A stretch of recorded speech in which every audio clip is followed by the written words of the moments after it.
Party secretary പറയുന്നത്, ഗോവിന്ദൻ പറയുന്നത് കുറ്റപത്രം കൊടുക്കട്ടെ, അപ്പോൾ മാത്രമേ ഇവരുടെ റോളിനെ കുറിച്ച് വ്യക്തത വരും. ഇവരുടെ പേരിൽ ചാർത്തിയിരിക്കുന്ന കുറ്റം തന്നെ ഇവർ മോഷണം ഉൾപ്പെടെയുള്ള തിരിമറി നടത്തി, ഫോർജറി നടത്തി എന്നൊക്കെയുള്ള നിരവധി കുറ്റങ്ങൾ ആരോപിച്ചുകൊണ്ടാണ് ഇവർക്കെതിരെ കേസെടുത്തിരിക്കുന്നത്. 2 മാസത്തോളം ആകുന്നു ഇവർ ജയിലിൽ കിടക്കുക. ഒരു കുറ്റവും ചെയ്യാത്തവർ ആണെന്ന് പാർട്ടി അങ്ങ് ഉറപ്പിച്ച് പറയുകയാണ്. അവരുടെ പേരിൽ കുറ്റപത്രം വരുമ്പോൾ മാത്രമേ ഞങ്ങളിത് അംഗീകരിക്കൂ. അങ്ങനല്ലല്ലോ മറ്റു പാർട്ടിയിൽപ്പെട്ടവരുടെയും മറ്റ് കേസുകൾ വരുമ്പോഴും CPM ആ ഒരു നിലപാട് സ്വീകരിച്ച ചരിത്രമേ ഇല്ല.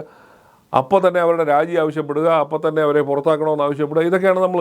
ഇപ്പോൾ രാഹുൽ മാങ്കൂട്ടത്തിൻ്റെ പേരിൽ ഏത് കുറ്റപത്രം വന്നതിന് ശേഷമാണ് പാർട്ടി നടപടിയെടുത്ത്? രാഹുൽ മാങ്കൂട്ടത്തിൻ്റെ ആരോപണം വന്ന സ്റ്റേജിൽ തന്നെ ആ പാർട്ടി നടപടി എടുക്കാൻ തയ്യാറായി. അയാൾക്കെതിരെ രണ്ടാമതൊരു പരാതിയോട് വന്നപ്പോൾ തന്നെ അയാളെ പാർട്ടിയിൽ നിന്ന് പുറത്താക്കുകയും ചെയ്തു. അപ്പോൾ അതാണ് നമ്മുടെ മുമ്പിലുള്ള ഒരു മാതൃക എന്ന് പറയുന്നത്. അപ്പോൾ CPM എന്തുകൊണ്ടാണ് ഈ 3 കുറ്റവാളികളോടും കുറ്റാരോപിതരോടും ആ തരത്തിലൊരു നിലപാട് സ്വീകരിച്ചു എന്നുള്ളത് പൊതുജനത്തിനെ ബോധ്യപ്പെടുത്താൻ ഇതുവരെ കഴിഞ്ഞിട്ടില്ല.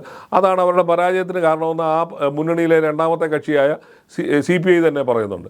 ശബരിമല ഇഷ്യൂ വലിയ തോതിൽ ഇലക്ഷനെ ബാധിച്ചു എന്ന് പരസ്യമായി പറഞ്ഞ CPI ആണ്. CPM അത് സമ്മതിച്ചിട്ടില്ലെങ്കിലും അതാണ് ഈ മുന്നണിയിലെ രണ്ടാമത്തെ വലിയ കക്ഷിയായ CPIയുടെ അഭിപ്രായം. അപ്പോൾ ഇതൊക്കെ കാണാതെ പോവുകയാണെന്നുണ്ടെങ്കിൽ ഇനി ഇതേപോലുള്ള കൂടുതൽ വിവരങ്ങൾ പുറത്തു വരുമായിരിക്കും. അപ്പോൾ CPM എന്ത് നിലപാടെടുക്കുന്നു എന്നുള്ളതാണ് ഇനി കാത്തിരുന്ന് കാണേണ്ടത്.